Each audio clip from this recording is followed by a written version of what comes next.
독일이라는 나라는 2차 세계대전을 일으킨 전범 국가입니다. 마치 무엇에라도 홀린 것처럼 너나 할 것 없이 모든 국민들이 히틀러에 열광했고 나치의 깃발 아래서 세계대전을 일으켰습니다. 그런데 결과는 허망하게 패하고 말았습니다. 그런데 2차 세계대전을 일으킨 전범 국가의 현재가 어떻습니까? 지금 유럽연합의 중심 국가가 되어 있고 유럽을 넘어서 전 세계의 정치와 경제를 이끌어가는 핵심 국가가 되었습니다. 나라가 전쟁으로 거의 패망 직전까지 가고 난 이후에 불과 수십 년 만에 이런 기적적인 일이 일어난 것은 여러 가지 이유가 복합적으로 작용한 결과입니다. 그러나 그 중에 한 가지 아주 중요한 이유를 들자면 신뢰 회복에 있습니다. 피해를 끼친 주변 국가로부터 신뢰가 회복되었고 그리고 전 세계 시민들로부터 신뢰를 다시 얻었기 때문입니다. 그런데 독일이 이 신뢰를 얻어가는 과정이 쉽지는 않았습니다. 아주 정교하게 그리고 크게 보면 한 3단계 정도의 신뢰 회복의 과정을 거쳐갑니다. 첫 번째가 전범들을 재판정에 세운 일입니다. 전쟁을 일으킨 주범들, 당사자들을 끝까지 추적하고 쫓아가서 결국 법정에 세웠습니다. 그 중에 대표적인 사람이 아돌프 아이히만 같은 사람인데 이 사람은 전쟁 이후에 아르헨티나에 숨어들어서 잘 먹고 잘 살고 있었습니다. 끝까지 추적했습니다. 1962년 결국 이 사람을 찾아서 법정에 세우고 사형을 집행합니다. 그렇게 철저했습니다. 두 번째 단계가 희생자들과 희생자 가족들에 대한 적절한 보상이 이루어졌습니다. 보상의 재원은 전범들의 재산이었고 그리고 국가 재원이었습니다. 그걸 가지고 약 100억 마르크 정도를 생각했는데 나중에 다 치르고 나니 그보다 10배가 넘는 1000억 마르크 정도가 소요되었다고 합니다. 그렇게 현실적이고 실질적인 보상이 이루어졌습니다. 세 번째는 희생자들을 기억하고 추모했으며 그리고 다시는 이런 일이 반복되지 않도록 후세대들을 지금까지 교육하고 있습니다. 나치가 얼마나 무서운 것인지, 왜 우리나라가 이런 일에 휘말려 들었는지, 다시는 역사의 비극이 반복되지 않도록 가르치고 교육했습니다. 그 교육은 지금까지 이어지고 있습니다. 한마디로 말하면 과거사 청산을 잘했다는 말입니다. 어떤 한 국가든 공동체든 개인이든 살다 보면 상처가 생기게 마련입니다. 문제가 있을 수밖에 없습니다. 그런데 그 문제를 일정 부분 해소하지 않으면, 철저하게 털어내지 않으면 시간이 지나면 그 문제가 다시 우리 안에서 반복될 수밖에 없습니다. 우리 믿음의 사람들의 언어로 말하면 회개하고 털어내야 됩니다. 철저하게 하나님의 말씀의 빛 앞에서 우리를 돌아보고 돌이키고 회개해야 그래야 똑같은 잘못을 반복하지 않습니다. 이걸 어물쩍 넘어가면 대충 하고 넘어가면 똑같은 문제가 시간이 지나면 형태만 바뀔 뿐 다시 일어날 겁니다. 오늘 우리가 읽은 하나님 말씀을 보면 야곱의 가정이 이런 문제에 직면해 있습니다.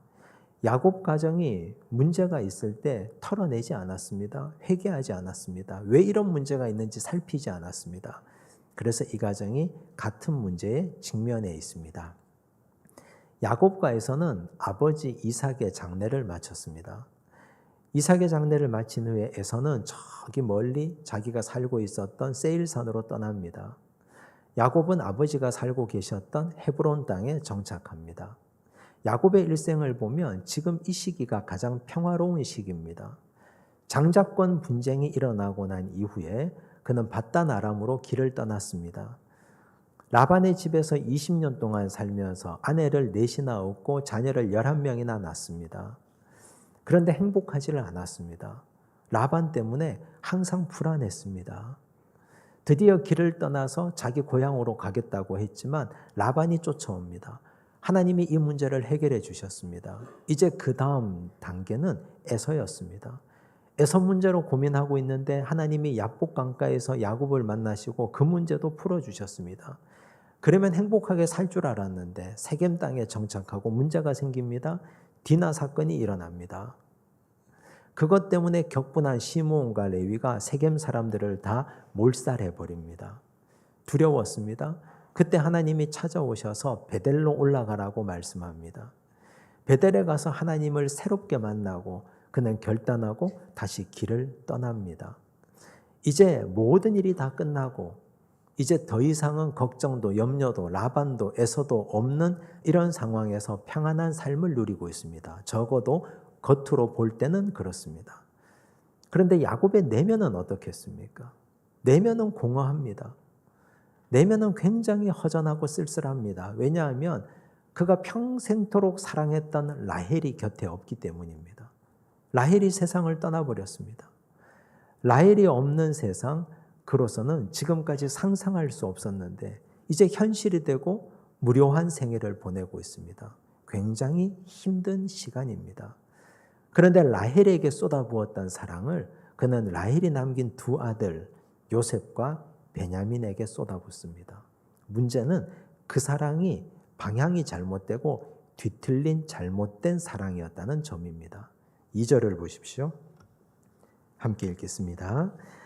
야곱의 족보는 이러하니라. 요셉이 17세의 소년으로서 그의 형들과 함께 양을 칠 때에 그의 아버지의 아내들 비라와 실바의 아들들과 더불어 함께 있었더니 그가 그들의 잘못을 아버지에게 말하더라. 요셉이 17살입니다. 우리로 치면 고등학생입니다. 사리분별을 다 할 수 있는 나이 아닙니까? 그리고 비라와 실바의 아들들, 배다른 형제들과 자신과의 관계가 어떤지 이미 몸으로 다 경험해서 전부 다 알고 있는 상황입니다.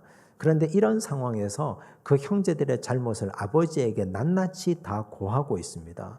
사실 따지고 보면 액면 그대로 보면 이것만 보면 요셉이 정상이 아닙니다. 사람은 사회적 관계 아닙니까? 사람과 사람 사이에 모여 사는 사회적 관계라면 형제들 사이에 일어나는 이 일을 아버지에게 그때그때 고해바치고 고자질하는 것이 정상이 아닌 것처럼 보입니다. 그가 정상이 아니든지 아니면 또 다른 무슨 이유가 있든지 그렇지 않으면 이런 일이 일어날 수가 없습니다. 3절을 보십시오. 함께 읽습니다. 요셉은 노년에 얻은 아들이므로 이스라엘이 여러 아들들보다 그를 더 사랑함으로 그를 위하여 채색 옷을 지었더니 채색 옷이 문제입니다. 채색 옷은 말 그대로 색깔이 있는 화려한 옷입니다. 그 당시에는 화학 염료가 없던 시절 아닙니까? 옷감을 염색하려면 천연 염료를 가지고 염색해야 됩니다. 천연 염료를 얻으려면 굉장한 노동력이 필요합니다. 이런 노동력으로 염색된 채색 옷을 얻으려면 무척 비싼 돈을 지불해야 됩니다. 아들이 12이 있는데 그 아들 중에 유독 한 아들 요셉에게만 채색 옷을 입혔습니다. 다른 11명의 아들과 구별하는 겁니다. 다른 11명의 아들과 이 아들은 다르다는 것을 보여주고자 하는 것입니다. 그리고 채색 옷은 색깔도 화려하지만 길이도 다른 옷과 다릅니다. 소매가 길게 늘어져 있습니다. 밑단이 땅에 끌릴 만큼 길게 되어 있습니다. 그런 옷을 입고 일할 수 있겠습니까? 다른 형제들의 옷은 어떤 옷이겠습니까? 들판에서 양을 치고 산으로 들로 뛰어다녀야 되고 가정의 노동력을 다 감당해야 되는 다른 형제들의 옷, 당연히 무채색 옷입니다. 팔이 짧습니다. 무릎 아래로 내려오지 않습니다. 활동하기에 좋은 옷을 입고 뛰어다녀야 됩니다. 그런데 유독 요셉의 옷만 노동을 면제받은 옷입니다. 그러므로 채색 옷을 지어 입혔다는 것은 너는 다른 11명의 아들과는 다른 존재다. 너는 노동을 면제받은 사람이다. 이걸 보여주는 것입니다.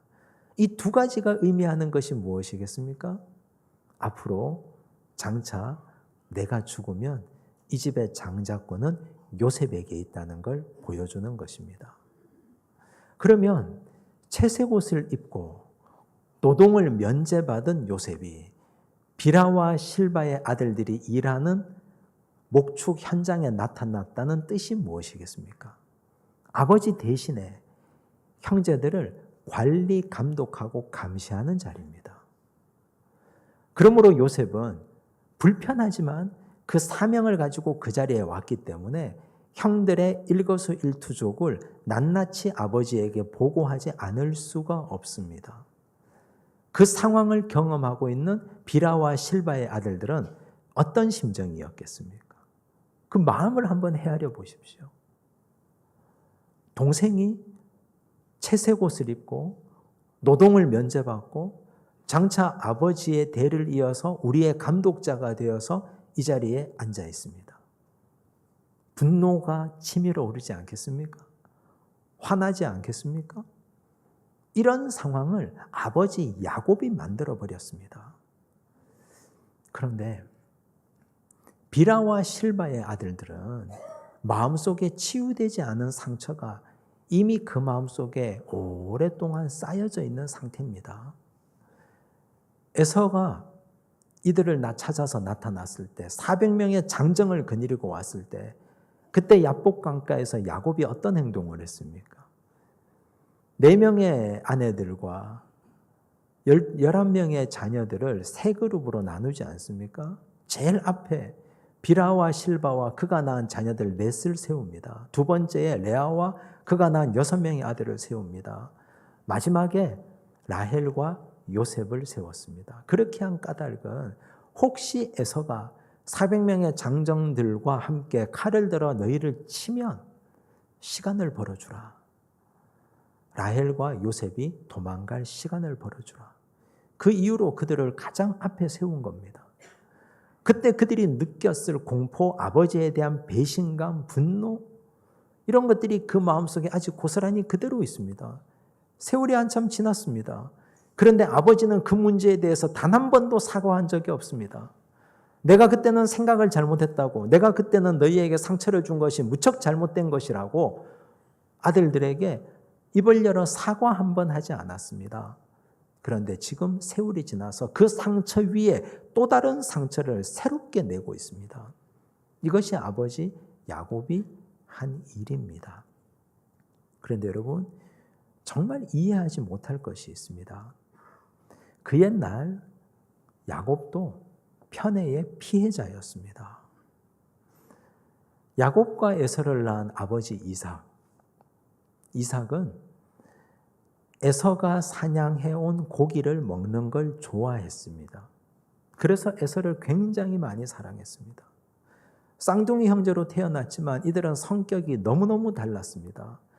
에서는 어려서부터 활을 가지고 칼을 가지고 들로 산으로 뛰어다니며 사냥하는 걸 좋아했습니다. 아버지가 사냥한 고기를 좋아하시니까 고기를 잡아다가 요리해서 아버지에게 드렸습니다. 아버지는 그것 때문에 무조건적으로 에서만 사랑했습니다.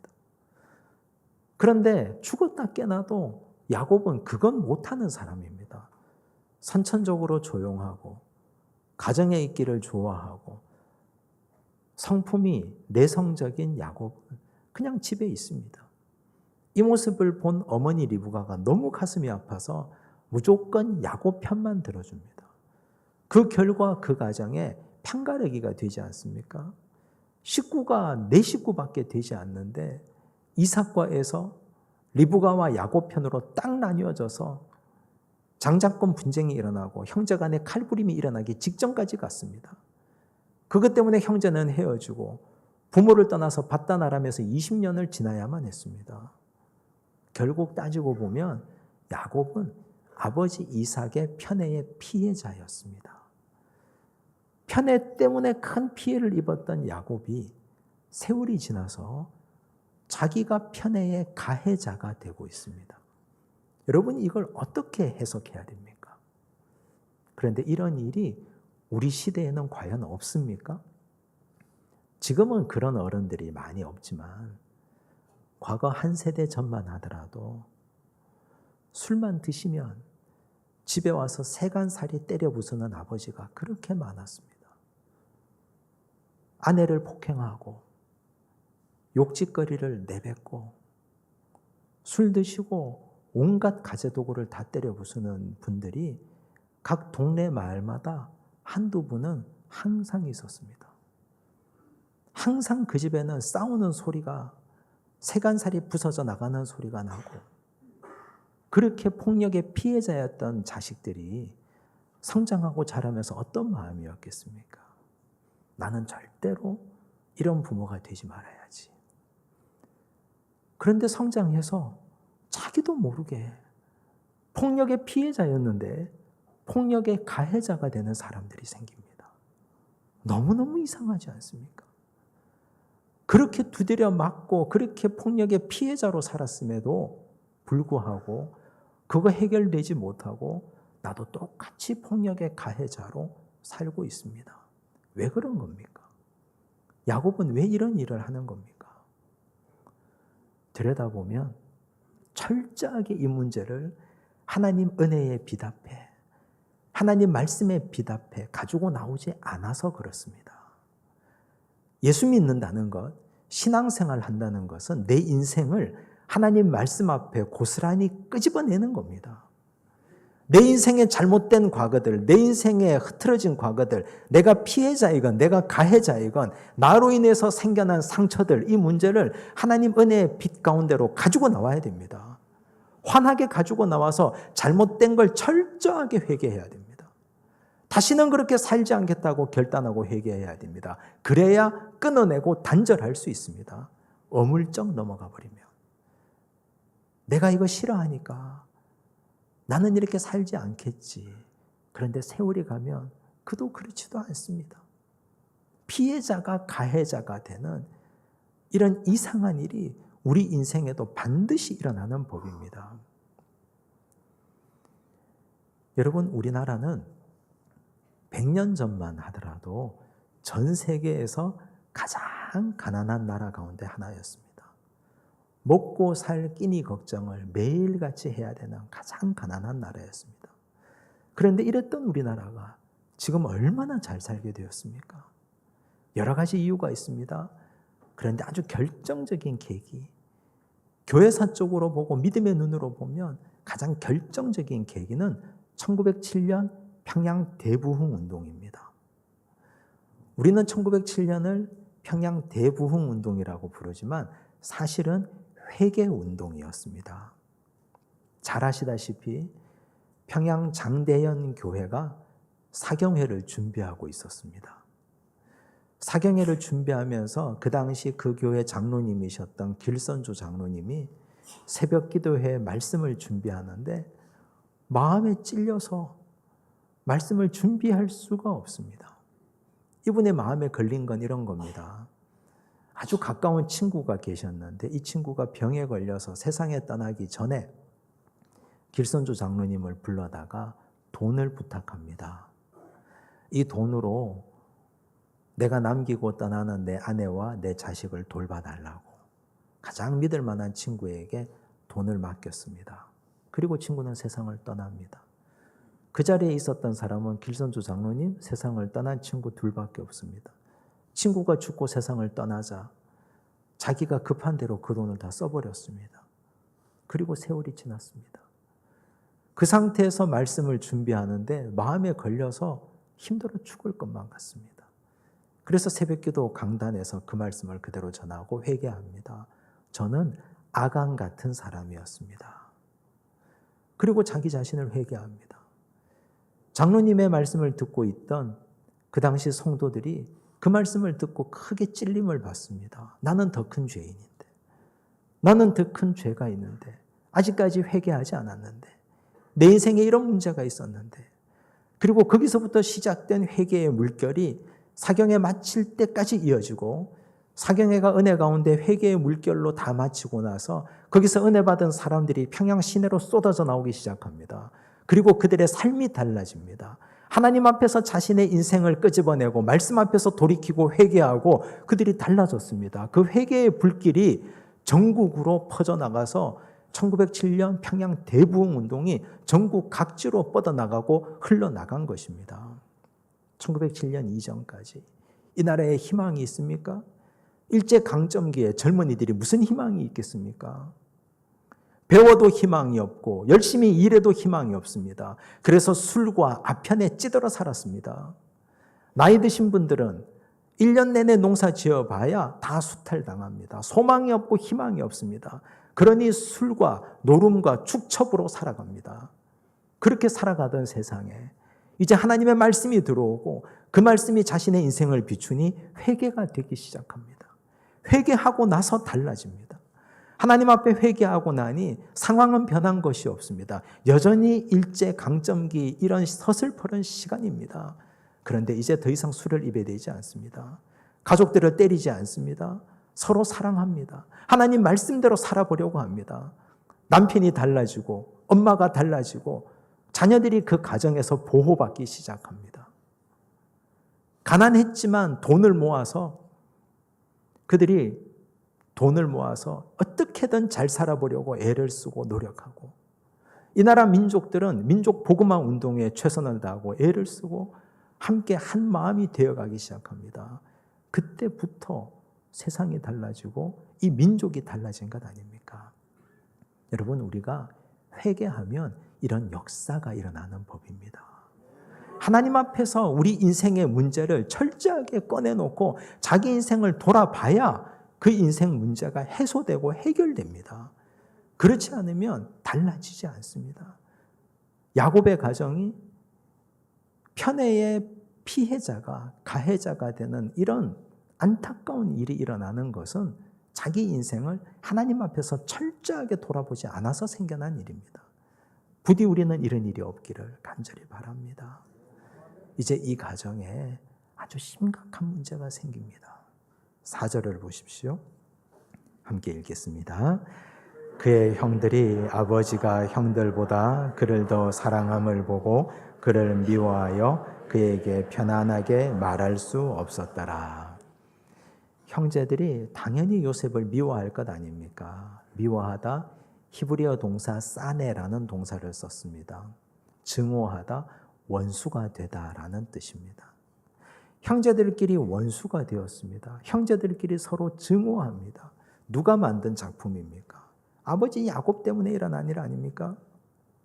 채색 옷을 지어 입혔기 때문에.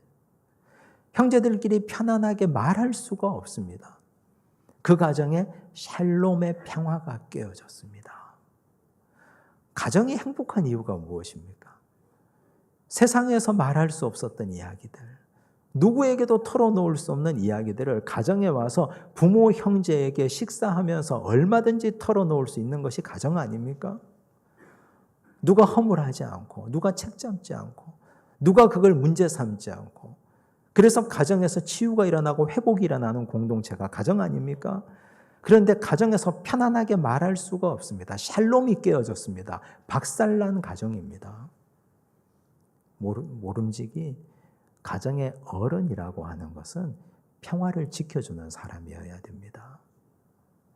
어른이 계시다는 것은 그 어른들 때문에 가정이 항상 평화롭습니다.